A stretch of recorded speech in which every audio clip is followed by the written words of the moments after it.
and gentlemen. I'm Thomas Finn Jameson. On my channel you'll find pure cinema, reviews, music, comedy and more. Today I'm doing a Vault album review for Bruce Springsteen's Nebraska from 1982. A Vault album review occurs when I review an album prior to the year I'm recording in. So it's the 5th Springsteen album I'll be reviewing on this channel. He's my most reviewed artist, and Western Stars, his album, got my Album of the Year in 2019. So without further ado, let's get to the review. Some of the tracks. Some of them. The opener, Nebraska. It's a chilling opening song that refers to the Charles Starkweather murders in 1958. 11 people were killed in 8 days. So the song is quite interesting with cool harmonica, and the style of the guitar is rustic, I feel. Atlantic City, excellent track. Talks about death and rebirth. I love the chorus that ends in "And meet me tonight in Atlantic City." If you haven't heard the track, I thoroughly recommend it.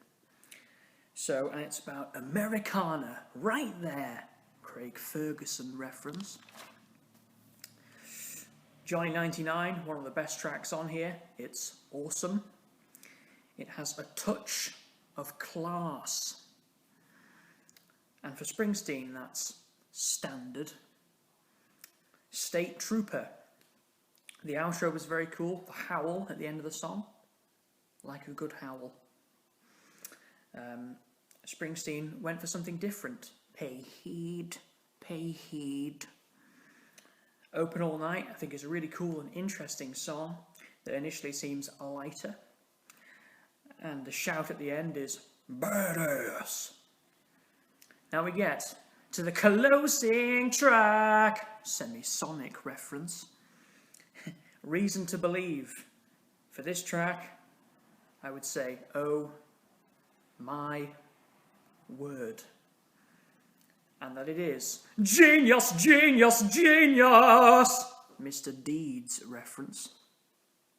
So it's generally about people finding hope, and there is a positive touch on here. Some of the album is quite dark,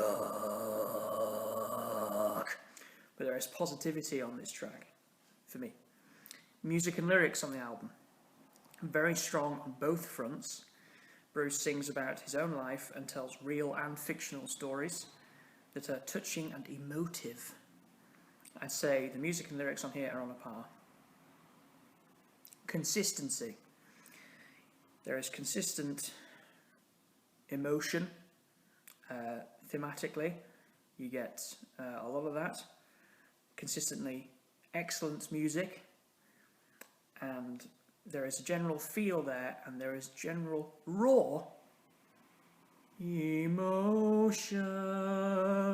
Daft Punk reference. Style. There is folk and heartland rock on here. Bruce, and this album, I think, is at its most personal, I think. You know, because you get the contrast of the light and the shade, which you do on other albums, but I think more so here. You know, for me. Impact. Rolling Stone, in their 500 greatest albums of all time list in 2012, they ranked it 226. It's featured in the book 1001 Albums You Must Hear Before You Die, and AllMusic gave it 5 out of 5.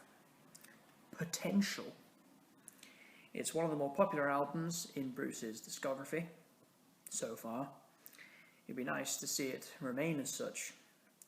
Some critics have called it thematically challenging, as it's quite sombre at times, yet there is definitely lighter shades in there as well. So my verdict on Bruce Springsteen, Nebraska, I'm going to give it an 8 out of 10. So thanks for watching, ladies and gentlemen. Feel free to like, share, comment and subscribe. You can follow me in the description below via the links. You can follow me on Twitter, Instagram, SoundCloud for my music, Spotify for my playlists, and Letterboxd for my film reviews and lists. With that I say tie, meaning take it easy.